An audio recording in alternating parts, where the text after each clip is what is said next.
ഈ simplify to multiply എന്ന് പറയുന്ന ഒരു കോൺസെപ്റ്റ് ഉണ്ട്.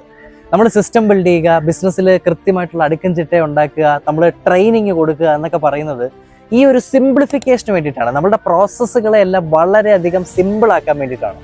പല ബിസിനസ്സുകളിലും ബിസിനസ് എത്ര സിമ്പിൾ ആണെങ്കിൽ പോലും പ്രോസസ്സുകൾ വളരെ കോംപ്ലിക്കേറ്റഡ് ആയിരിക്കും. അതിനെ വളർത്തി വലുതാക്കി എടുക്കാൻ നമുക്ക് ഒരുപാട് ലിമിറ്റേഷൻസ് വരും. അപ്പോൾ അതുകൊണ്ട് നമ്മുടെ പ്രോസസ്സുകളെ എത്രത്തോളം സിമ്പിൾ ആക്കാൻ പറ്റുമോ, എത്രത്തോളം ബ്യൂട്ടിഫുൾ ആക്കാൻ പറ്റുമോ, അത്രത്തോളം നല്ല സിസ്റ്റങ്ങൾ നമ്മുടെ ബിസിനസ്സിൽ നമുക്ക് ഉണ്ടാക്കിയെടുക്കാനായിട്ട് പറ്റും.